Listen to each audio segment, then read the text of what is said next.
మా latest videos కోసం మా ఈ తెలుగు న్యూస్ ఛానల్ సబ్స్క్రైబ్ చేసి గంట సింబల్ యాక్టివేట్ చేసుకోండి. 2025వ సంవత్సరంలో సెప్టెంబర్ 22వ తేదీ నుండి దేవీ నవరాత్రులు ప్రారంభం అవ్వబోతూ ఉన్నాయి. సెప్టెంబర్ 22 నుండి అక్టోబర్ 2వ తేదీ వరకు అంటే మొత్తం 11 రోజుల పాటు దేవీ నవరాత్రులు ఉంటాయి. అయితే ఈ దసరా నవరాత్రుల సందర్భంగా తెలియక నవరాత్రుల్లో అమ్మవారిని పూజిస్తే ఎటువంటి ఫలితం వస్తుందో తెలిపే ఈ పవిత్ర కథను వింటే చాలు అమ్మవారి అనుగ్రహం లభిస్తుంది, నరక బాధలు తప్పుతాయి, మీ జీవితంలో ఎటువంటి కష్టం దరిచేరదు, కోటి జన్మల పుణ్యం వస్తుంది, సకల సంపదలు సిద్ధిస్తాయి, పట్టిందల్లా బంగారంలాగా మారుతుంది. ఫ్రెండ్స్, ఈ కథను సగంలో ఆపేస్తే ఎటువంటి ఫలితం రాదు గనుక చివరి వరకు చూడండి. కథ వినే ముందు కామెంట్ బాక్స్లో ఓం శ్రీ దుర్గా దేవియే నమః అని కామెంట్ చేయండి. అలాగే ఈ వీడియోకి ఒక లైక్ కొట్టి మాకు సపోర్ట్ చేయండి. ఒకానొకప్పుడు వింధ్య పర్వతాల పాదాల చెంత సుందరపురం అనే ఒక ప్రశాంతమైన అగ్రహారం ఉండేది. ఆ ఊరిలో గొప్ప వేద పండితుడు, నిష్ఠా గరిష్ఠుడు అయిన సోమనాథ శాస్త్రి, ఆయన సాధ్వి అయిన భార్య పార్వతి నివసిస్తూ ఉండేవారు. వారికి ఎన్నో నోములు వ్రతాలు చేసిన తర్వాత లేక ఒక్క కొడుకు పుట్టాడు. అతని పేరు కౌశికుడు. తల్లిదండ్రులు అతన్ని ప్రాణం కంటే ఎక్కువగా చూసుకుంటూ అల్లారు ముద్దుగా పెంచారు. కానీ యుక్త వయసు వచ్చేసరికి కౌశికుడి బుద్ధి పక్కదారి పట్టింది. తండ్రి ఎంత నచ్చజెప్పినా వేదాభ్యాసం వైపు మనసు పెట్టలేదు.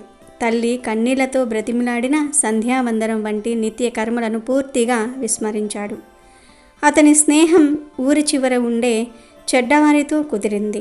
జూదం, మద్యపానం, అనవసరమైన పందాలు కాయటం అతని జీవితంలో భాగమయ్యాయి.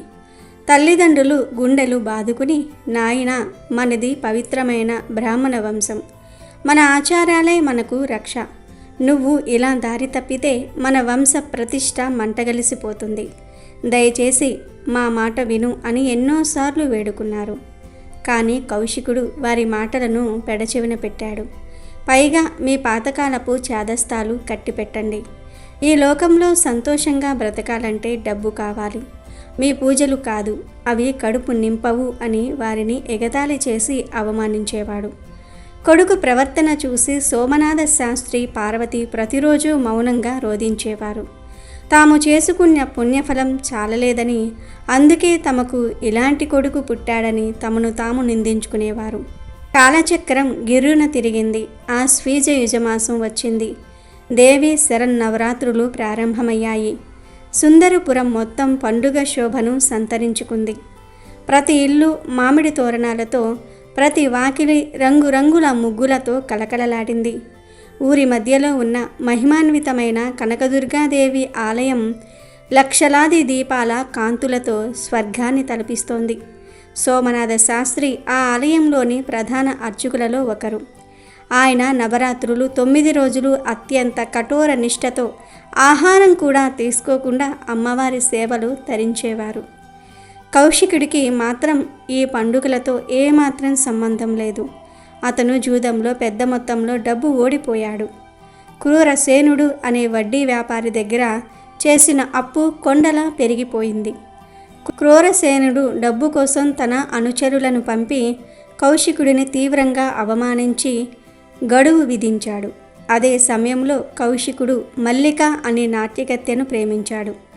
ఆమెతో కలిసి ఆ ఊరు విడిచి పారిపోవాలని, కొత్త జీవితం ప్రారంభించాలని కలలు కన్నాడు. కానీ అందుకు చాలా డబ్బు అవసరం.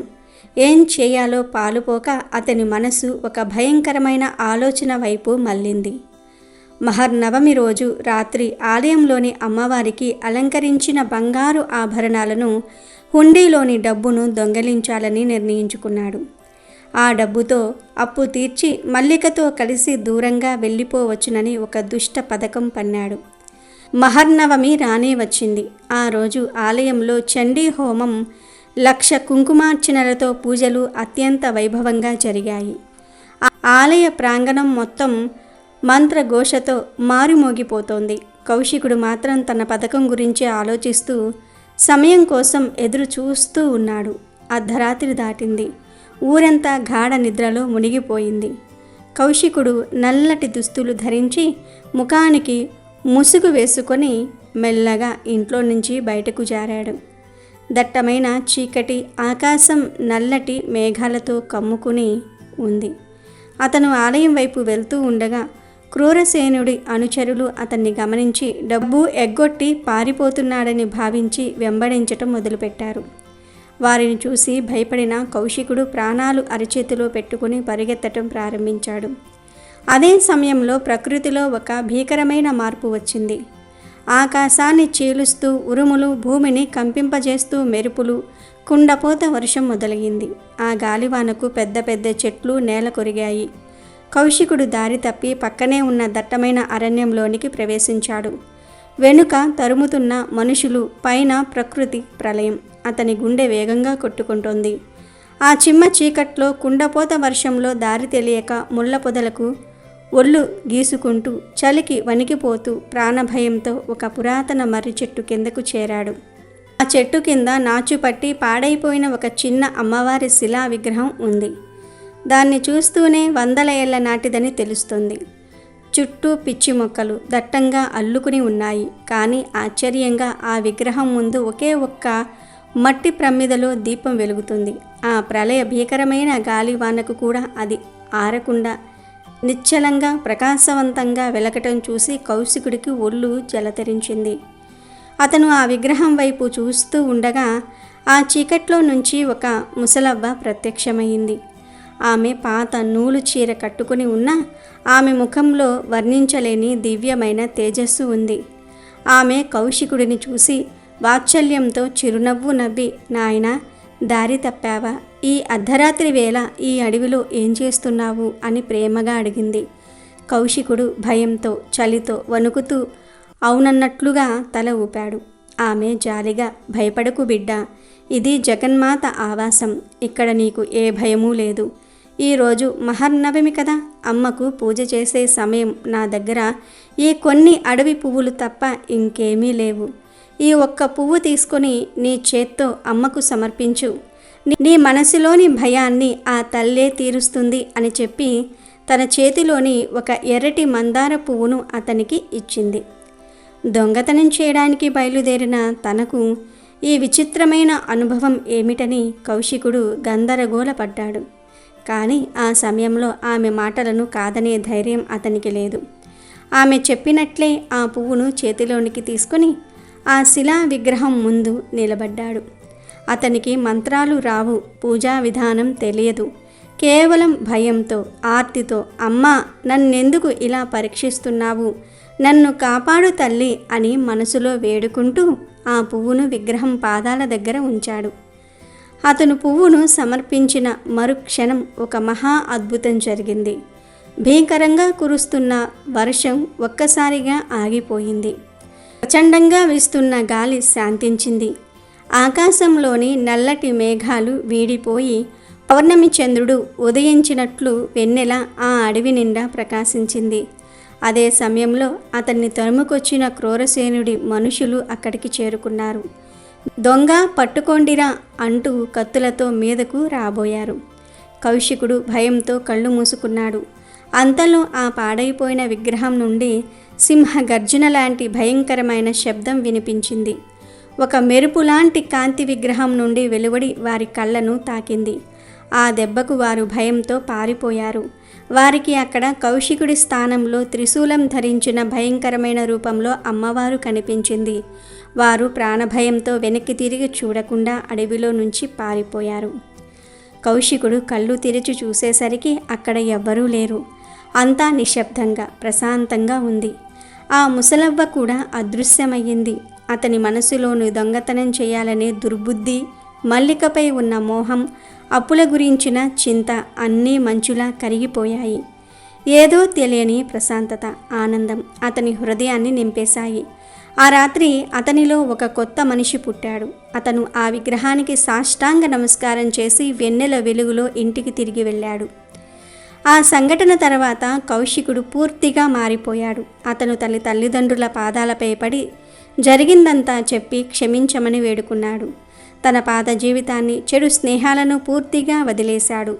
మరుసటి రోజు నుండి అతను ప్రతిరోజు ఆ అడవిలోని అమ్మవారి ఆలయానికి వెళ్ళి ఆ ప్రదేశాన్ని శుభ్రం చేసి దీపం పెట్టి తనకు తెలిసిన రీతిలో పూజ చేయటం ప్రారంభించాడు. అతని జీవితమే ఆ నవదుర్గా సేవకు అంకితమైంది. కొద్ది కాలంలోనే అతని భక్తి గురించి చుట్టుప్రక్కల గ్రామాలకు తెలిసింది. ప్రజలు అతన్ని సిద్ధయ్య అని పిలవటం మొదలుపెట్టారు. ఆ పాడైపోయిన ఆలయం అతని కృషితో ఒక చిన్న పుణ్యక్షేత్రంగా మారింది. కౌశికుడు తన శేష జీవితాన్ని అమ్మవారి సేవలోనే గడిపి ఒక పవిత్రమైన యోగిగా తనువు చాలించాడు. అతని ఆయుష్ తీరినప్పుడు యమభటులు అతని ఆత్మని తీసుకుని యమలోకానికి బయలుదేరారు. వారు అతని పాపాల చిట్టాను చదువుతూ ఇతను యవ్వనంలో ఘోరమైన పాపాలు చేశాడు, ఇతనికి కఠిన నరక శిక్షలు తప్పవు అని మాట్లాడుకుంటూ నరక ద్వారం వైపు తీసుకువెళ్తున్నారు. వారు అతన్ని అగ్నిగుండంలోనికి నెట్టబోయేంతలో ఆ ప్రదేశమంతా దివ్యమైన స్వర్ణకాంతితో నిండిపోయింది. దేవిలోకం నుండి 2 దేవగణాలు అక్కడ ప్రత్యక్షమై యమభటులను అడ్డగించారు. ఆగండి, ఇతనిని మీరు స్పృశించడానికి వీల్లేదు అని గంభీరంగా ఆజ్ఞాపించారు. యమభటులు ఆశ్చర్యపోయి, అయ్యా, ఇతను పాపాత్ముడు, దేవగణాలైన మీరు ఇతని కోసం ఎందుకు వచ్చారు అని అడిగారు.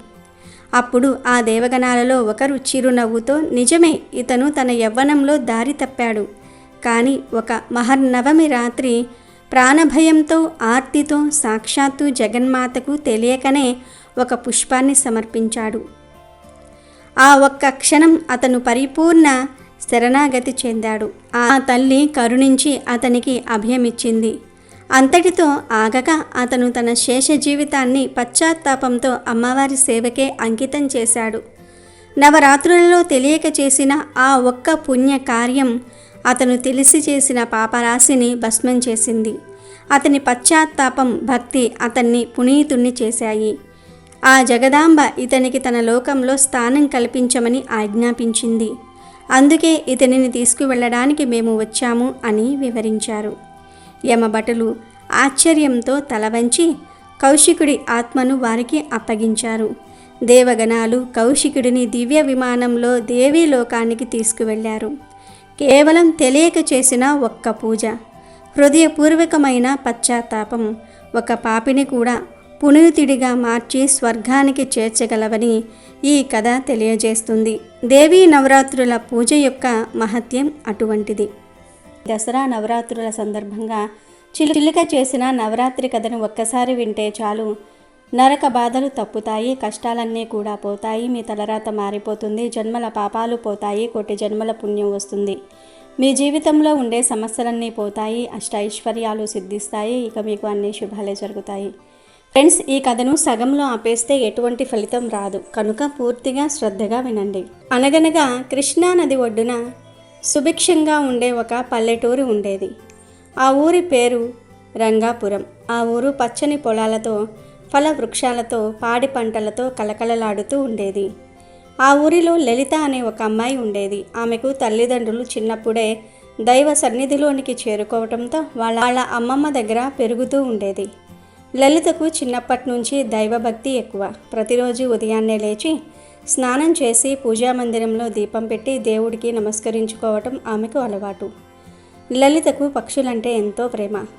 ఒకరోజు ఆమెకు సంతలో ఒక అందమైన చిలుక కనిపించింది. చిలుకను చూడగానే లలిత మనసు పారేసుకుంది. ఎలాగైనా ఆ చిలుకను తనతో తీసుకువెళ్లాలని అమ్మమ్మను బ్రతిమలాడింది. అమ్మమ్మ కూడా మనవరాల్ని ముచ్చట తీర్చడానికి ఆ చిలుకను కొనిచ్చింది. లలిత ఆ చిలుకకు రామ అని పేరు పెట్టుకుంది. దాన్ని ప్రాణం కంటే ఎక్కువగా చూసుకునేది. దానికి రోజు జామ పండ్లు, దానిమ్మ గింజలు తినిపించేది. దాన్ని పంజరంలో బంధించకుండా తన ఇంట్లోనే స్వేచ్ఛగా తిరగనిచ్చేది. లలిత ఎక్కడికి వెళ్తే రామ కూడా అక్కడికి ఆమె భుజం మీద ఎక్కి వెళ్ళేది. లలిత పూజ చేసేటప్పుడు, స్తోత్రాలు చదివేటప్పుడు రామ పక్కనే కూర్చొని శ్రద్ధగా వినేది. క్రమంగా ఆ చిలుక కూడా లలిత చెప్పే దైవనామాలను, చిన్న చిన్న శ్లోకాలను పలకటం నేర్చుకుంది. అమ్మా దుర్గా, జై శ్రీరామ్, ఓం నమ శివాయ అంటూ రామ పలికే పలుకులు లలితకి ఎంతో ఆనందాన్నిచ్చేవి. చూసేవారికి అది కేవలం ఒక పక్షిలా కాకుండా ఆ ఇంట్లో ఒక సభ్యుడిగా అనిపించేది. లలిత రామల మధ్య ఉన్న అనుబంధం ఊరి వారందరినీ ఆశ్చర్యపరిచేది. అదే ఊరిలో సోమయాజులు అనే ఒక బ్రాహ్మణుడు ఉండేవాడు. అతను పేరుకు మాత్రమే బ్రాహ్మణుడు. బ్రాహ్మణ ధర్మాన్ని, నియమాలను ఏనాడూ పాటించేవాడు కాదు. గర్వం, అహంకారం ఎక్కువ. తనకు అన్ని శాస్త్రాలు తెలుసని, తానే గొప్ప పండితుడినని అందరి ముందు గొప్పలు చెప్పుకునేవాడు. కానీ అతని ప్రవర్తన దానికి పూర్తిగా విరుద్ధంగా ఉండేది. స్నానము, సంధ్యావందనం వంటి నిత్య కర్మలను ఎప్పుడూ చేసేవాడు కాదు. ఎప్పుడూ సోమరితనంతో మంచం మీదనే పడుకొని ఉండేవాడు. పైగా మద్యపానం, మాంసాహారం తినటం వంటి దురలవాట్లు కూడా ఉండేవి. పండుగలు, పబ్బాలు వచ్చినా అతనికి ఏమాత్రం భక్తి శ్రద్ధలు అనేవి ఉండేవి కావు. పూజలు చేసేవారిని, ఉపవాసాలు ఉండేవారిని చూసి ఎగతాళి చేసేవాడు. దేవుడు, దయ్యం అంతా అబద్ధం, కడుపు నిండా తిని హాయిగా నిద్రపోవటమే నిజమైన సుఖం అని వాదించేవాడు. అలా ఉండగా దసరా నవరాత్రులు సమీపించాయి. లలిత ఎంతో ఉత్సాహంగా నవరాత్రి పూజలకు సిద్ధమవటం మొదలుపెట్టింది. ఇంటిని శుభ్రం చేసి మామిడి తోరణాలు కట్టి పూజామందిరాన్ని అందంగా అలంకరించింది. అమ్మవారి ప్రతిమను ఏర్పాటు చేసి కలశ స్థాపన చేయడానికి కావలసినవన్నీ సమకూర్చుకుంది. ఈ 9 రోజులు అమ్మవారిని 9 రూపాల్లో అలంకరించి నియమనిష్టలతో పూజించి అమ్మవారి కృపను పొందాలని ఆమె ఆశపడింది. పాడ్యమి రోజు ఉదయాన్నే లేచి తలస్నానం చేసి పూజకు కూర్చుంది. రామ కూడా పక్కనే కూర్చొని ఆమె చేసే ప్రతి పనిని శ్రద్ధగా గమనిస్తుంది. లలితమ్మ వారికి పువ్వులు పెడుతూ ఉంటే రామ కూడా తన ముక్కుతో ఒక పువ్వును పట్టుకొచ్చి అమ్మవారి పాదాల దగ్గర పెట్టేది. అది చూసి లలిత ఎంతో మురిసిపోయింది. అయితే విధి ఆడిన వింత నాటకంలో పూజ మొదలుపెట్టిన 2వ రోజే లలితకు తీవ్రమైన జ్వరం వచ్చింది. జ్వరంతో ఒళ్ళంతా కాలిపోతూ కనీసం మంచం మీద నుంచి లేవలేని పరిస్థితి ఏర్పడింది. అమ్మమ్మ ఆమెకు సేవలు చేస్తూ వైద్యుణ్ణి పిలిపించి మందులు ఇప్పించినా జ్వరం తగ్గలేదు. లలితకు తన ఆరోగ్యం కంటే ఎక్కువగా నవరాత్రి పూజలు మధ్యలోనే ఆగిపోయాయన్న బాధ ఎక్కువైంది. కళ్ళల్లో నీళ్లు పెట్టుకుని, అమ్మా దుర్గాదేవి, నిన్ను కొలవాలని ఎంతో ఆశపడ్డాను. కానీ నాకు ఈ అనారోగ్యాన్ని కలిగించావేంటమ్మా? నా పూజను మధ్యలోనే ఆపేశావు కదా అని మంచం మీద నుంచి అమ్మవారికి దండం పెట్టుకుని ఏడవటం మొదలుపెట్టింది. లలిత పడుతున్న బాధను చిలుక గమనించింది. తన యజమానురాలు పడుతున్న వేదనను అది అర్థం చేసుకుంది. ఆమె ఆనందమే తన ఆనందంగా భావించే రామకు లలిత కెన్నీళ్లు చూడటం కష్టంగా అనిపించింది. లలిత రోజు ఎలా పూజ చేసిందో అది శ్రద్ధగా గమనించింది కదా. వెంటనే దానికి ఒక ఆలోచన వచ్చింది. లలిత చేయలేని పూజను తానే పూర్తి చేయాలని నిశ్చయించుకుంది. ఆ మరుసటి రోజు ఉదయం బ్రహ్మముహూర్తంలోనే రామ నిద్రలేచింది. ఇంట్లో ఉన్న నీటి కుండ దగ్గరకు వెళ్ళి తన రెక్కలను నీటిలో ముంచి వాటిని తన శరీరంపై విదిలించుకుని స్నానం చేసినట్లుగా భావించింది. తర్వాత పూజామందిరంలోనికి వెళ్ళి లలిత నేర్పిన అమ్మా దుర్గా అనే నామాన్ని స్మరించుకుంది. ఆ తర్వాత అది మెల్లగా పెరట్లోనికి ఎగిరి వెళ్ళింది. అక్కడ పూల మొక్కల మీద వాలి తన చిన్నారి ముక్కుతో ఒక్కొక్క పువ్వును జాగ్రత్తగా కోసుకుని వాటిని పూజామందిరంలోని అమ్మవారి విగ్రహం దగ్గరకు చేర్చింది. అమ్మవారి పాదాల దగ్గర ఆ పువ్వులను అందంగా సమర్పించింది.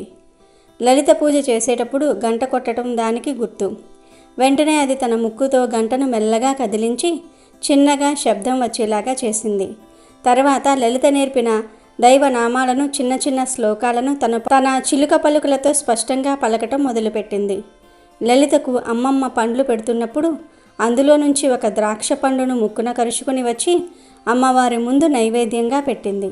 ఇలా ప్రతిరోజు లలిత కోలుకునే వరకు ఆ చిలుక అపారమైన భక్తి శ్రద్ధలతో నవరాత్రి పూజను కొనసాగించింది. ఆ మూగజీవి చూపిన భక్తికి ఆ జగన్మాత కూడా ఆశ్చర్యపోయింది. మంచం మీద ఉన్న లలితకు ఈ విషయాలేమీ తెలియవు. ఆమె తన పూజ ఆగిపోయిందనే బాధలోనే ఉంది. ఇంకోవైపు సోమయాజులు నవరాత్రి నియమాలను పాటించేవారిని చూసి నవ్వుకునేవాడు. 9 రోజులు ఉపవాసం ఉంటే దేవుడు కరుణిస్తాడా? అంతా మూఢనమ్మకం. చూడండి, నేను హాయిగా మద్యం తాగి కోడి మాంసం తిని ఎంత ఆరోగ్యంగా ఉన్నానో అంటూ అందరినీ హేళన చేసేవాడు. పవిత్రమైన ఈ రోజుల్లో కూడా అతను తన దురలవాట్లను మానలేదు. రోజు స్నేహితులతో కలిసి విందులు వినోదాలలో మునిగి తేలియాడేవాడు. అమ్మవారి గుడి దగ్గర జరిగే ఉత్సవాలకు వెళ్ళి అక్కడ భక్తితో ఉన్నవారిని చూసి వెకిలిగా నవ్వేవాడు. అతని ప్రవర్తన చూసి ఊరిలోని పెద్దలు చీదరించుకునేవారు. కానీ అతని గర్వం ముందు ఎవరూ ఏమీ అనలేకపోయారు. 9 రోజులు గడిచిపోయాయి. విజయదశమి రోజున లలిత జ్వరం పూర్తిగా తగ్గిపోయింది. ఆమె లేచి చూసేసరికి పూజామందిరంలో అమ్మవారి విగ్రహం దగ్గర రోజు ఎవరో పూజ చేస్తున్నట్లుగా తాజాగా పువ్వులు ఉన్నాయి. ఆమె ఆశ్చర్యపోయి అమ్మమ్మను అడిగింది, నువ్వే కదమ్మా పూజ చేశావు అని. దానికి అమ్మమ్మ, లేదమ్మా, నేను నీ సేవలో ఉండి పూజ చేయలేకపోయాను. బహుశా అమ్మవారే స్వయంగా వచ్చి తన పూజను తానే చేసుకుందేమో అని అంది. వారికి ఆ పూజ చేసింది చిలుక రామ అని తెలియదు. కాలం గడిచిపోయింది. లలిత, సోమయాజులు ఇద్దరూ వృద్ధులయ్యారు. ఒకే రోజు ఒకే సమయంలో వారిద్దరికీ మరణం ఆసన్నమైంది. యమధర్మరాజు ఆజ్ఞ మేరకు యమభటులు పాశాలతో మొదట సోమయాజులు దగ్గరకు వచ్చారు. వారిని చూసి సోమయాజులు గట్టిగా అరిచాడు, ఆగండి, నేను బ్రాహ్మణుడిని, పుట్టుకతోనూ ఉత్తమమైన జన్మను ఎత్తిన వాడిని. నన్ను తీసుకువెళ్ళడానికి మీరెవరు? నాకు స్వర్గంలో ఉన్నతమైన స్థానం ఉంటుంది అని గర్వంగా అన్నాడు. దానికి యమభటులు నవ్వి, ఓరి మూర్ఖుడా, పుట్టుకతో కాదు చేతలతోనే ఉత్తమ గతులు లభిస్తాయి. నువ్వు బ్రాహ్మణుడిగా పుట్టి కూడా ఏనాడు బ్రాహ్మణ ధర్మాన్ని పాటించలేదు. పవిత్రమైన నవరాత్రి సమయంలో కూడా మద్య మాంసాలు సేవించి అమ్మవారిని అపహాస్యం చేశావు. భక్తితో పూజించే వారిని హేళన చేశావు. నీ పాపాలన్నీ చిత్రగుప్తుని చిట్టాలో నమోదై ఉన్నాయి. నీకు నరకంలో కఠినమైన శిక్షలు తప్పవు అని చెప్పి అతని ప్రాణాలను బలవంతంగా లాగి పాశాలతో బంధించి నరకానికి ఈడ్చుకుపోయారు. ఆ తర్వాత యమభటులు లలిత ఇంటికి వెళ్ళారు. వారు లోపలికి ప్రవేశించబోతూ ఉండగా దివ్యమైన కాంతితో వెలిగిపోతున్న విమానంలో దేవదూతలు అక్కడికి వచ్చారు. వారు యమభటులను అడ్డగించి, ఆగండి, ఈమె మహాపవిత్రురాలు, ఈమెను స్వర్గానికి తీసుకువెళ్ళడానికి మేం వచ్చాం అన్నారు. యమభటులకు ఆశ్చర్యం వేసి, దేవదూతలారా, ఈమె ఒకసారి నవరాత్రి పూజను మధ్యలోనే ఆపేసింది కదా, అసంపూర్ణంగా వ్రతాన్ని వదిలేసిన వారికి స్వర్గలోక ప్రాప్తి ఎలా కలుగుతుంది అని అడిగారు. అప్పుడు దేవదూతలు చిరునవ్వుతో ఇలా అన్నారు, నిజమే, ఆమె శారీరక అస్వస్థత కారణంగా పూజను కొనసాగించలేకపోయింది. కానీ ఆమె పెంచుకున్న చిలుక తన యజమానురాలు సంకల్పాన్ని పూర్తి చేయాలని నిశ్చయించుకుని అపారమైన భక్తితో ఆ 9 రోజుల పూజను పూర్తి చేసింది. మనిషి కన్నా జంతువు మేలని నిరూపించింది. ఒక మూగజీవి చూపిన ఆ నిష్కల్మషమైన భక్తికి అమ్మవారు ప్రసన్నురాలయ్యింది. ఆ చిలుక చేసిన పూజా ఫలం దాని యజమానురాలైన లలితకు కూడా చెందింది. అందుకే వీళ్ళిద్దరికీ స్వర్గంలో స్థానం లభించింది. భక్తికి జాతి, కులం, జీవి అనే భేదం లేదు. నిర్మలమైన మనసుతో చేసే ప్రార్థనే భగవంతునికి చేరుతుంది అని వివరించారు. ఆ మాటలు వింటూనే లలిత ప్రాణాలు గాలిలో కలిశాయి. ఆమె ఆత్మ, చిలుక రామ ఆత్మ రెండూ దివ్యమైన రూపాలను ధరించి దేవదూతలతో కలిసి ఆ పుష్పక విమానంలో స్వర్గానికి బయలుదేరాయి. పుట్టుకతో వచ్చిన గొప్పతనం కన్నా మనసులో ఉండే భక్తి, చేసే పనులే ముఖ్యమని ఈ కథ మనకు తెలియజేస్తుంది. భగవంతుడు మన ఆడంబరాలను, హోదాలను చూడడు. మనసులోని స్వచ్ఛమైన భక్తిని మాత్రమే చూస్తాడు. అలాగే ఈ నవరాత్రులలో అమ్మవారు మహిషాసురుణ్ణి ఎందుకు చంపవలసి వచ్చింది, అసలు నవరాత్రులు ఎలా వచ్చాయో తెలిపే పురాణ కథను వింటే చాలు మీ జీవితం అద్భుతంగా మారుతుంది. అమ్మవారి అనుగ్రహం కలిగి మీకు అన్ని శుభాలే జరుగుతాయి. దానవ వంశానికి మూల పురుషుడైన ధనువుకు రంభుడు, కరంభుడు అని 2 కుమారులు. వీరిద్దరూ పుట్టుకతో దానవులైన గుణంలో, ప్రవర్తనలో చాలా మంచివాళ్ళు అని విశ్వవిఖ్యాతి గడించారు. వీరిద్దరికీ ఉన్న ఒకే ఒక్క లోపం సంతానం లేకపోవటం. ఆ లోపం సరిదిద్దుకోవాలని వారిద్దరూ కూడా తపస్సు చేయాలని సంకల్పించుకున్నారు. కరంభుడు పంచనందం అను మడుగులో దిగి ఒంటికాలి మీద తీవ్ర తపస్సు ప్రారంభించాడు. రంభుడు దానికి దగ్గరలోనున్న ఒక సాల వృక్షాన్ని ఎక్కి నిష్ఠతో అగ్నిదేవుణ్ణి గూర్చి తపస్సు ప్రారంభించాడు. కాలంతో పాటు వారిరువురి తపస్సు కూడా వేగంగా సాగుతుంది. వారి తీవ్ర తపస్సు ఇంద్రుణ్ణి భయభ్రాంతులకు గురి చేసింది. తన పదవికి పోటీ వస్తారేమో అని ఇంద్రుడు మొసలి రూపం ధరించి కరంభుడి పాదాలు పట్టుకొని నేలల్లోనికి లాగి సంహరించాడు ఇంద్రుడు. అది తెలిసి రంభుడు తీవ్ర వేదనకు గురి అయ్యాడు. ఇంద్రుణ్ణి చంపేయాలనిపించింది. కానీ ఓ దీక్షితుడు కోపోద్రిక్తుడు కాకూడదు అనే ధర్మానికి కట్టుబడి శాంత చిత్తుడే ఆలోచించి తన తలను ఖండించుకుని అగ్నికి ఆహుతి చేయాలని నిర్ణయించుకుని ఎడమ చేతితో తన జుట్టు పట్టుకుని కుడి చేత్తో తలను ఖండించుకోబోసాగాడు. మరుక్షణంలో అగ్నిదేవుడు ప్రత్యక్షమై, రంభాసుర, ఏమిటి నిరాలోచన కార్యం? నీవు ప్రాణత్యాగం చేసినంత మాత్రాన మరణించిన నీ తమ్ముడు తిరిగి బ్రతికి వస్తాడనుకుంటున్నావా? ఈ ప్రయత్నం మానుకో అన్నాడు. అప్పుడు రంభుడు, అగ్నిదేవా, అసువులు బాసిన నా తమ్ముడు అమరుడు కాడని నాకు తెలుసు. సంతానం కోసమే కానీ ఇంద్ర పదవిని ఆశించి మేము తపస్సు చేయలేదు. ఈ సత్యం తెలిసి కూడా మహేంద్రుడు నిష్కారణంగా నా తమ్ముడిని చంపి మా దానవ జాతికి తీరని మహా అపరాధం చేశాడు. అందుకు ప్రతీకారంగా సర్వప్రాణి గణాలకు అజేయుడు, కామరూపుడు, మహాపరాక్రమవంతుడు, సకల లోక వందితుడు, త్రిలోక విజేత అయిన పుత్రుని నాకు వరంగా అనుగ్రహించు. అలాగే నాకు చావు లేకుండా అనుగ్రహించు అని కోరుకున్నాడు రంభాసురుడు. రంభాసురా, నీ మనసు ఏ కామిని మీద కామవశీభూతమవుతుందో ఆమె గర్భాన్న నీవు కోరుకున్న పుత్రుడు జన్మిస్తాడు. కానీ చావు అనేది సహజం గనుక పూర్తిగా చావు అనేది లేకుండా వరం ఇవ్వటం కుదరదు. కానీ నీవు మనుషుల వల్ల చనిపోకుండా వరం ఇస్తున్నాను అని చెప్పి అదృశ్యమయ్యాడు అగ్నిదేవుడు. రంభాసురుడు తన ఇంటికి తిరిగి వస్తూ మార్గమధ్యంలో యక్ష విహార భూమి అయినటువంటి ఒక అందమైన ప్రదేశాన్ని చూశాడు. అక్కడ ఒక గేదె కామార్తెయై విహరిస్తోంది. దాన్ని చూడగానే రంభుని మనసు చలించి దున్నపోతుగా మారి దానితో సంగమించాడు. తత్ఫలితంగా ఆ గేదె గర్భవతి అయ్యింది. రంభుడు సంతోషించి తన అసలు రూపంలోనికి మారి ఆ గేదెను తన పాతాళ నగరానికి పట్టపు రాణిని చేసి దాన్ని రక్షణార్థం దున్నపోతులను కాపలా ఉంచాడు. ఒకరోజు ఒక దున్నపోతు కామంతో చెలరేగి ఈ రాజమహిషి వెంటబడింది. అది చూసి రంభుడు ఆ దున్నపోతుతో యుద్ధానికి దిగి బలంగా పడి గుద్దులు గుద్దాడు. ఆ గుద్దులకు ఆ దున్నపోతు బాధగా అరుస్తూ తన బలమైన కొమ్ములతో రంభుణ్ణి గుండెల్లో బలంగా పొడిచింది. దాంతో రంభుడు గిలగిలా తన్నుకుంటూ నేలకు ఒరిగిపోయి మరణించాడు. ఎందుకంటే రంభుడు మనుషుల వల్ల చావడు అనే వరం ఉంది. అందుకే రంభుడు జంతువు వలన మరణిస్తాడు. తన భర్త అయిన రంభుడు తన కళ్ళ ముందే మరణించడం చూసిన ఆ రాజమహిషి భయంతో పరుగులు తీస్తూ ఉంటే దాన్ని వెంటబడింది ఆ దున్నపోతు. నిండు గర్భంతోనున్న ఆ గేదె అలా పరుగులు తీస్తూనే యక్ష విహార భూమిని చేరి అక్కడ ఉన్న యక్షులను శరణు కోరింది. యక్షులకు ఆ దున్నపోతుకు మధ్య భీకర యుద్ధం జరిగింది.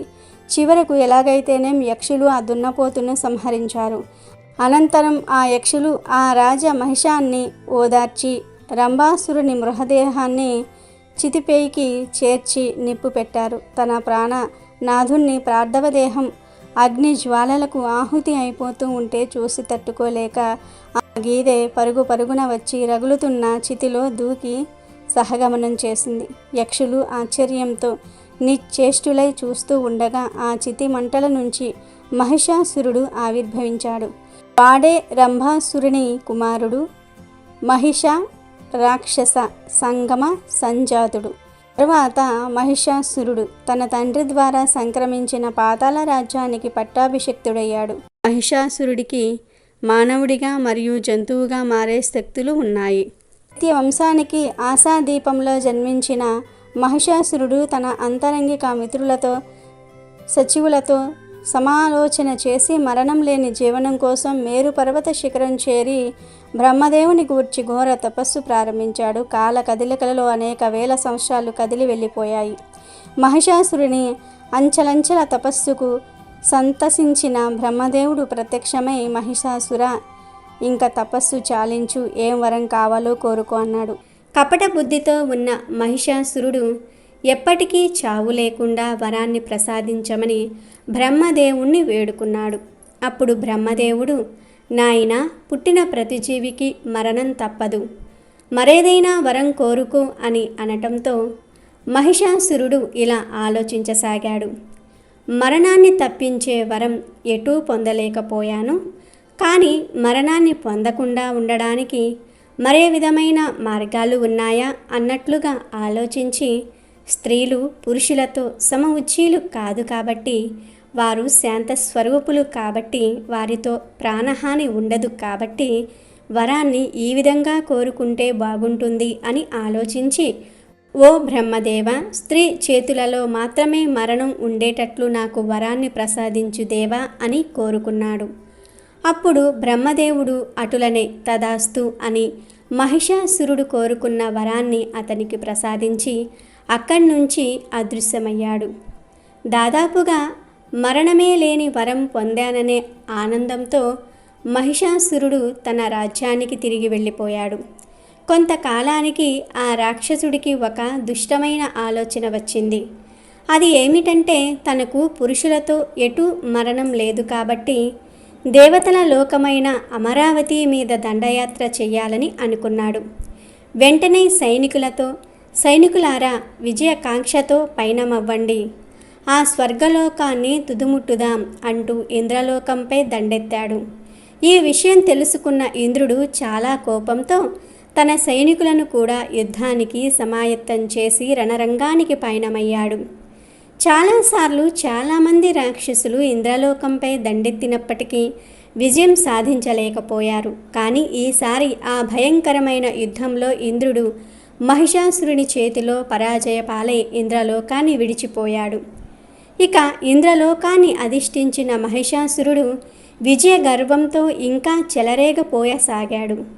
భూలోకంలో దేవాలయాల్లో దేవతల విగ్రహాలన్నిటినీ కూడా తొలగించి ఆ స్థానంలో తన విగ్రహారాధన జరగాలని, ఎవ్వరు యజ్ఞయాగాదులు చేయరాదని, అందరూ తననే స్తుతించాలని ఆజ్ఞాపించాడు. అలా చేయని వారిని నానా అగచాట్లు పెట్టడం ప్రారంభించాడు. మహిషాసురుని విపరీత కృత్యాలకు వేగలేని ఋషులు, మునులు, దేవతలు కలిసి ఆ బాధల నుంచి విముక్తి పొందడానికి కైలాసానికేగి కైలాస నాథుడైనటువంటి ఆ బోలా శంకరుడికి మహిషాసురుడి అకృత్యాలు వివరించారు. అప్పుడు బోలాశంకరుడు తన దివ్య దృష్టితో మహిషాసురుడి శక్తిని పరీక్షించి మహిషాసురుడు బ్రహ్మదేవునితో వరం పొందటం వలన మరియు సహజంగానే అతను శక్తివంతుడవ్వటం వలన మహిషాసురుడిని తుద ముట్టించడానికి త్రిమూర్తుల అందరి శక్తి అవసరమని గ్రహించాడు. అటు పిమ్మట బ్రహ్మదేవుణ్ణి, విష్ణుదేవుణ్ణి శంకరుడు కలుపుకుని త్రిమూర్తుల శక్తితో అఖండ శక్తివంతమైన స్త్రీని సృష్టించారు. 1000 చేతులతో అత్యంత శక్తివంతురాలుగా సృష్టించబడిన ఆమె కనకదుర్గాదేవి. శంకరుడు ఆయన శక్తితో మరో త్రిశూలం సృష్టించి ఆమెకు ప్రసాదించగా విష్ణు భగవానుడు తన విష్ణు చక్రాన్ని, ఇంద్రుడు తన వజ్రాయుధాన్ని, మిగతా దేవతలు వారి వారి ఆయుధాలను కనకదుర్గాదేవికి ఇవ్వగా సర్వశక్తివంతమైన కనకదుర్గాదేవి ఉగ్రరూపురాలై గర్జించే సింహాన్నే తన వాహనముగా చేసుకొని రణరంగానికి పయనమయ్యింది. ఆ భీంకరమైన పోరులో మహిషాసురుడు దున్నపోతు రూపం దాల్చి కనకదుర్గాదేవిపై దండెత్తగా ఆమె ఉగ్రరూపం దాల్చి మహిషాసురుడి శిరస్సు ఛేదించి లోకానికి ప్రశాంతత ప్రసాదించింది. చెడుపై మంచి పొందిన విజయం కనుక దీనిని విజయదశమిగా మనం జరుపుకోవటం ఆనవాయితీగా వస్తోంది. 9 రోజులు ఘోరమైన యుద్ధం తర్వాత విజయం సిద్ధించినది కాబట్టి ఈ పండుగనే మనం నవరాత్రులుగా కూడా పిలుచుకుంటూ ఉంటాము. అమ్మవారి శక్తిని తెలిపే మరొక కథ కూడా ఉంది. ప్రాచీన కాలమున హిరణ్యాక్షుని వంశంలో దుర్గముడనే దానవుడు ఒక రాజగురువుకు పుత్రుడుగా పుట్టాడు. మిక్కిలి భయంకరుడు.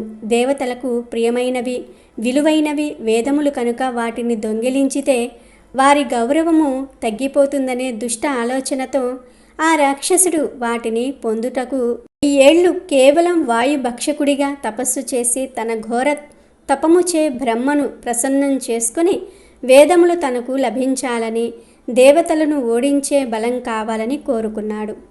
తపమునకు మెచ్చిన బ్రహ్మ అట్లే అగునుని వరమొసంగి అంతర్ధానమయ్యెను. అప్పటి నుండి బ్రాహ్మణులు వేద మంత్రములు మర్చిపోయారు. స్నాన, జప, తప, హోమ, యజ్ఞములు మొదలగు వైదిక కర్మలన్నిటినీ కూడా నశింపచేశాడు. సృష్టి అంతటా ఘోర అనర్థము జరిగిపోయెను. యజ్ఞములు లేవు, హవిసులు లేవు, ఘోర కరువు, వర్షములు లేవు. వందలాది సంవత్సరాలు పంటలు లేక పొలములు ఎండిపోయాయి. నీరు ఒక్క చుక్క కూడా లేక మనుషులు, పశువులు ప్రాణములు విడిచి పెడుతూ ఉన్నారు. శవములు గుట్టలుగా ప్రోగు అవుచూ ఉండెను. రాక్షసులు అహంకారముతో దేవతల అమరావతిపై పడి చుట్టుముట్టిరి. అసమర్థులై దేవతలు హిమాలయములకు, కొండలు, గుట్టల్లోకి పారిపోయి తలదాచుకున్నారు. అక్కడే జగదంబను ధ్యానము చేయుచు కాలము గడుపుచూ ఉన్నారు. బ్రాహ్మణులు అన్నీ మరిచిపోయి వనములలో తిరుగుచూ విచారించుచూ ఉన్నారు. చివరికి హిమాలయములను చేరుకొని వారు కూడా ఆ పరమేశ్వరుని ధ్యానము, పూజల ద్వారా స్తుతించసాగారు. అమ్మా, నీ మాయ వలనే ఇట్లు జరుగుచున్నది. నీకు తెలియని సృష్టి లేదు. ఈ భయంకర విపత్తు నుండి మమ్ములను కాపాడు తల్లి. వేదాంత వేద్యవు, చిత్రారూపిణివి, సకల ఆగమశాస్త్రములు సతీ సతీ అని నిన్ను స్తుతించుచూ ఉన్నవి. అమ్మ భగవతి శరణు శరణు అని వారందరూ కూడా వెలిపించుచూ ఉన్నారు. వారి మరువున్న ఆ భువనేశ్వరి మహేశ్వరి అఖండ తేజముతో, అనంత నేత్రములతో దివ్య రూపమున వారికి దర్శనమొసంగెను. కన్నులు నీలి కమలముల వలె ప్రకాశించుచూ ఉన్నాయి. చేతులలో బాణములు, కమల పుష్పములు, చిగురుటాకులు, దుంపలు, కూరగాయలు ఉండెను. ఆకలి దప్పులు తొలగించే శాకములు, ఖాద్య పదార్థములు, రసభరితమైన ఫలములు ఆమె హస్తముల యందు శోభితమై ఉన్నవి. గొప్ప ధనస్సు కూడా ఉన్నది. సహస్రకోటి సూర్యకాంతితో ఆమె గొప్ప వెలుగు పుంజము వలె ఉన్నది. ఆ కరుణామయి అనంత నేత్రముల నుండి నీరు ఉబకసాగెను. 9 రాత్రులు కన్నుల నుండి అశ్రుధారలు జలధారలై కురిసెను. ఆ జలధారతో ప్రాణులన్నీ కూడా సంతుష్టిని చెందాయి. నదులు, సముద్రములు నీటితో నిండి కలకలలాడెను. దాగి ఉన్న దేవతలు బయటికి వచ్చిరి. వారు కూడా ఆ పరమేశ్వరిని మనఃపూర్వకముగా కన్నీట జలములతో శరణాగతిని వేడిరి. అనేక విధముల స్తుతించిరి. వారి శక్తిని తిరిగి వారికిమ్మని, ఆ దుర్గముని జయించి వారిని కాపాడమని పరిపరి విధముల స్తుతించిరి. ఆ పరమేశ్వరి కరుణామయి వారి దీనమైన ఆలాపనలను విని కరిగిపోయెను. అనేక శాకములను, రుచికర ఫలములను, అన్నమును ఇచ్చి పశువులకు కొత్త తృణములను వసంగెను. అందుచే ఆమెను వారందరూ కూడా శాకాంబరి అని పిలిచిరి. వేల కొలది కన్నులతో జలమును వసంగినది కావున ఆమెని శతాక్షి అనే నామముతో పిలిచిరి. దుర్గమునికి ఆ వార్త తెలిసింది. వెంటనే వాడు అంతులేని సైన్యముతో దేవతలపైకి యుద్ధమునికి వచ్చెను. కానీ ఆ దేవి నలువైపుల నుండి తేజోమయీ చక్రముచే దేవతలను కాపాడుచు దుర్గమునిపై బాణ పరంపర కొనసాగించెను. ఆమె నుండి అనేక శక్తులు ఉద్భవించెను. కాళిక, తారిణి, బాల, త్రిపుర, భైరవి, రమ, బగల, మాతాంగి, త్రిపుర సుందరి, కామాక్షి, జంభిని, మోహిని, చిన్న మస్త, గుహ్యకాళి మొదలగు శక్తులు ఉద్భవించి దుర్గముని సైన్యముతో మహాయుద్ధము చేసెను. శంఖ మృదంగముల శబ్దములతో భీతిని గొల్పెను. స్వయముగా దుర్గముడు యుద్ధమునకు దిగెను. మహేశ్వరికి దుర్గమునికి భయంకర యుద్ధము జరిగెను. వాడి గుర్రములను తన బాణములతో నేలగూల్చెను. జగదంబ ప్రయోగించిన 5 బాణములతో దుర్గముని ధ్వజము, రథము కూలెను. వాడి వక్షస్థలమును బాణములు చీల్చివెయ్యగా ఆ భయంకర దానవుడు నేల కూలెను. వాడి తేజము అమ్మలో కలిసిపోయెను. బ్రహ్మ, విష్ణు, మహేశ్వర్ల సకల దేవతలు అంబను 1000 నోళ్ల శతాక్షి అని, శాకాంబరి అని కొనియాడిరి. ఆ పిమ్మట మహేశ్వరి దైత్యుల నుండి వేదములను లాక్కుని దేవతలకు ఇచ్చెను. ఆ వేదములు లుప్తమైన కారణముచే అనర్థము జరిగినని, బ్రాహ్మణులు నిత్యము వేదములను పఠించుచు తనను పూజించవలెనని, వేదవాణి తన శరీరమని వాటిని రక్షించవలెనని మధురముగా పలికెను. నా చేతిలో దుర్గముడను రాక్షసుడు హతమయ్యను గనుక దుర్గా అను నామముతో తనను పిలిచిన వారు ఎవ్వరైనను సరే తన మాయను చిన్నాభిన్నము చేసి తన స్థానమును పొందెదరని దేవి పలికెను. అలాగే నవరాత్రుల సందర్భంగా విజయవాడ దుర్గమ్మ చేసిన అద్భుత లీలలను వింటే చాలు సకల ఐశ్వర్యాలు కలుగుతాయి. కోటి జన్మల పుణ్యం వస్తుంది. మీ తలరాత మారిపోతుంది. ఇంద్రకీలాద్రిపై కొలువు తీరిన దుర్గమ్మ పుట్టినిల్లు ఓ పోలీస్ స్టేషన్ అంటే నమ్మగలరా? వినడానికి కాస్త విడ్డూరంగా ఉన్నా అది ముమ్మాటికి నిజం. దుర్గమ్మను తమ ఆడపడుచుగా భావిస్తారు విజయవాడ పోలీసులు. ఎన్నో ఏళ్లుగా ఆ సాంప్రదాయం కొనసాగుతోంది. విజయవాడలో ఇంద్రకీలాద్రిపై కొలువుదీరిన కనకదుర్గమ్మకు ఏ పూజ చేసినా వన్ టౌన్ పోలీసులు పాల్గొనడం ఆనవాయితీగా వస్తుంది. మరి ముఖ్యంగా దసరా ఉత్సవాలు ప్రారంభం అవ్వాలంటే పోలీస్ స్టేషన్ నుండి అమ్మవారికి మొదటిసారి తీసుకురావాల్సిందే. బెజవాడ పోలీసులు అమ్మవారిని తమ తోబుట్టువుగా భావిస్తారు. ఇంద్రకీలాద్రిపై దసరా ఉత్సవాలు ప్రారంభానికి ముందే వన్ టౌన్ పోలీస్ స్టేషన్లో సందడి మొదలవుతుంది. నవరాత్రులు ప్రారంభం ముందు రోజు రాత్రి పోలీస్ స్టేషన్ నుంచి అమ్మవారికి పసుపు, కుంకుమ, చీర, సారెను తీసుకుని వెళ్తారు అధికారులు. పోలీస్ స్టేషన్ నుంచి అందించిన చీరను అమ్మవారికి అలంకరించిన తర్వాతే దసరా ఉత్సవాలు ప్రారంభమవుతాయి. పురాణాల ప్రకారం 14-15వ శతాబ్దంలో కొండవీటి రెడ్డి రాజులు విజయవాడ పరిసర ప్రాంతాలను పరిపాలించేవారు. ఆ సమయంలో ప్రస్తుతం విజయవాడ ఉన్న స్థలంలో ఎలాంటి పట్టణం, గ్రామం ఉండేది కాదు. ఎక్కడ చూసినా చుట్టూ చెట్లు, దట్టమైన అడవులు ఉండేవి. ఆ ప్రాంతమంతా క్రూర మృగాలు సంచరిస్తూ ఉండేవి. కొంతమంది జాలర్లు కృష్ణానదిలో చేపలు పట్టేందుకు వస్తూ ఉండేవారు. జాలర్లకు కాపలాగా ఉండేందుకు కొండవీటి రెడ్డి రాజులు 2 సిపాయిలను నియమించారు. వారిలో ఒకరి పేరు మంగయ్య. ఆ 2 సైనికులు చాలా జాగ్రత్తగా వారి విధులను నిర్వర్తించేవారు. జాలర్లు నదిలో చేపలు పట్టి వాటిని కొండపల్లికి తీసుకువెళ్ళేవారు. కొండపల్లిలో వెళ్లే మార్గం మధ్యలో, అంటే ప్రస్తుతం Vijayawada one town police station ఉన్న ప్రాంతంలో జాలర్లు సేద తీరేవారని చరిత్ర చెప్తుంది. కొద్దిసేపటి తర్వాత మళ్ళీ వారి ప్రయాణాన్ని కొనసాగించేవారట. ఏదో చిన్న పొరపాటు కారణంగా జాలర్లకు కాపలాగా ఉన్న 2 సిపాయిలను విధుల నుంచి తొలగించారట అప్పటి పాలకులు. కొంతకాలం తర్వాత నదిలో చేపలు పట్టేందుకు వచ్చే జాలర్లు వారు సేద తీరేందుకు అనుకూలంగా ఆ ప్రాంతంలో చిన్న చిన్న గుడిసెలను కట్టుకున్నారు. అలా ఆ ప్రాంతంలో ఓ చిన్న ఊరు ఏర్పడింది. ఆ ఊరును జాలర్లపల్లె అని పిలిచేవారు. ఉద్యోగం పోగొట్టుకున్న సైనికులు కూడా జాలర్లపల్లిలో జాలర్లతో కలిసి జీవనం సాగించేవారు. సిపాయిగా ఉద్యోగం పోగొట్టుకున్న మంగయ్య జీవనాధారం కోసం మేకలను కాసేవాడు. ఒకరోజు మంగయ్య మేకలను తోలుకుని ఇంద్రకీలాద్రి కొండపై వెళ్ళాడు. అక్కడ ఓ ప్రాంతంలో కూర్చుని ఏదో పరధ్యానంలో ఓ చిన్న రాయిని తీసుకొని మట్టిపైన ఏదో గీతలు గీస్తూ కూర్చున్నాడు. అలా గీస్తూ ఉన్న సమయంలో ఆ మట్టిలో నుంచి ఓ చిన్న విగ్రహం లాంటి రూపం బయటపడింది.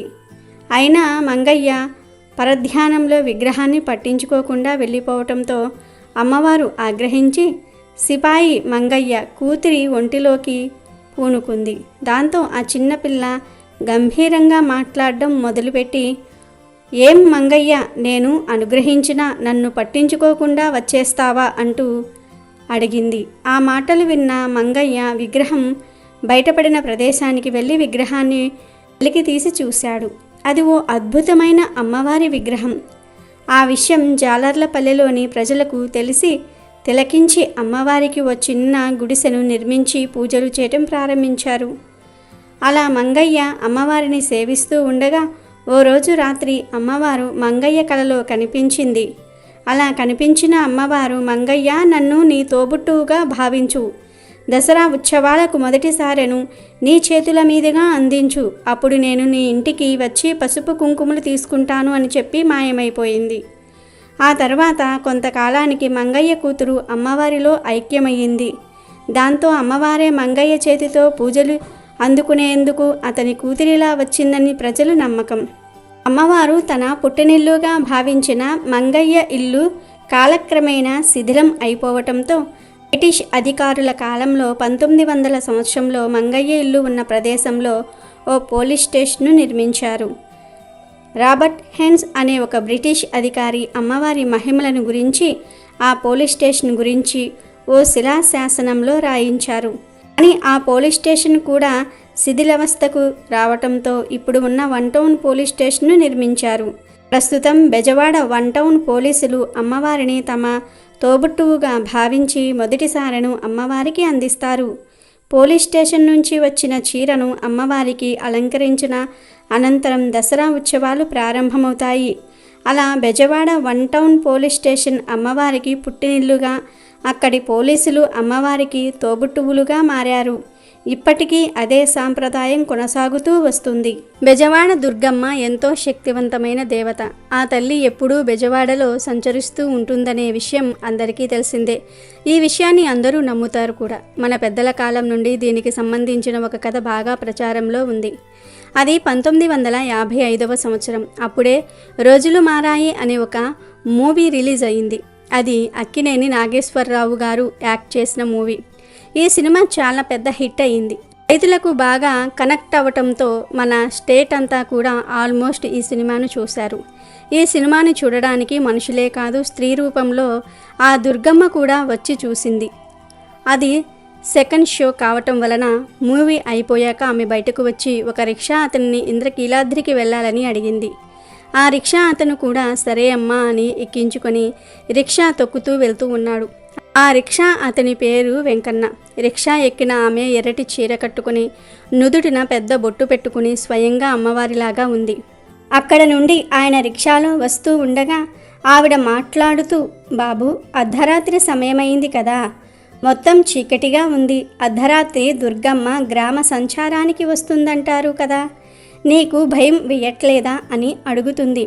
దానికి సమాధానంగా ఆ రిక్షా వెంకన్న, అమ్మా దుర్గాదేవి మా తల్లి దగ్గర ఏ బిడ్డకు భయముంటుంది చెప్పు తల్లి, భయమెందుకు మాకు అన్నాడు.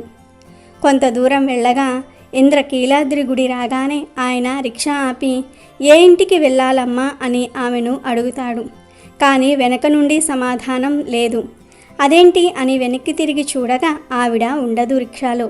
రిక్షావాడు ఏది ఈవిడ అని చుట్టూ చూడగా ఆమె పక్కనే ఉన్న అమ్మవారి గుడి మెట్లు ఎక్కుతూ ఉంటుంది. అదేంటి అమ్మ డబ్బులు ఇవ్వలేదు అని అక్కడి నుండే అడుగుతాడు వెంకన్న. అప్పుడు ఆ అమ్మాయి నీ తలపాగాలో పెట్టాను చూడు అంటుంది. వెంకన్న తలపాగాలో చూసుకోగా అమ్మవారి బంగారుపు గాజు ఒక పక్క, 10 రూపాయల నోటు మరో పక్క ఉన్నాయి. మళ్ళీ ఆవిడ వైపు వెంకన్న తిరిగి చూస్తాడు. అలా వెంకన్న చూస్తూ ఉండగానే ఆవిడ మెట్ల మీదే మాయమైపోతుంది. వెంటనే ఆయనకు అర్థమవుతుంది తన రిక్షా ఎక్కింది ఆ అమ్మలగన్న అమ్మ, ముగలమ్మల మూలపుటమ్మ దుర్గమ్మే అని.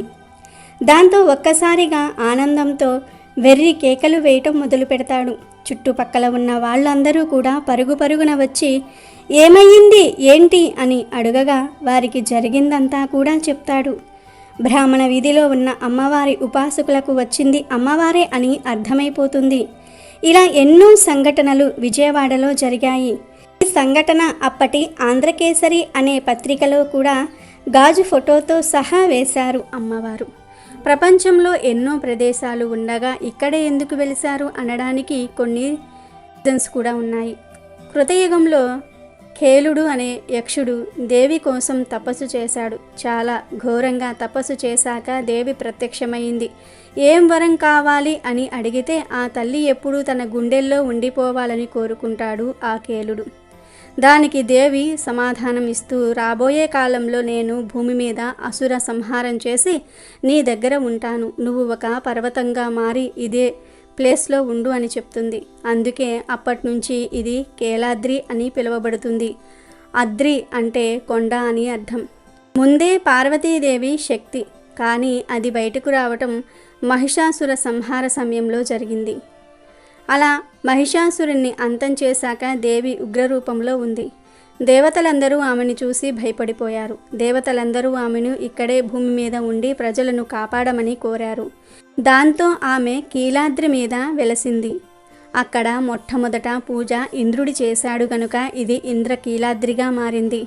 అమ్మవారి యొక్క ఉగ్ర రూపాన్ని కంట్రోల్ చేయడానికి పరమేశ్వరుడు కూడా ఉంటే అమ్మ శాంతిస్తుందని భావించి సాక్షాత్తు బ్రహ్మదేవుడు వచ్చి 10 అశ్వమేధ యాగాలు చేసి శివుణ్ణి పూజించాడు. దానికి మెచ్చిన శివుడు జ్యోతిర్లింగంగా వెలిశాడు. బ్రహ్మదేవుడు మల్లికా పూలతో పూజించాడు గనుక ఆయనను మల్లేశ్వరుడు అని పిలుస్తారు. విజయవాడలో ఈ విధంగా దుర్గమ్మ మల్లేశ్వర స్వామి వచ్చారు.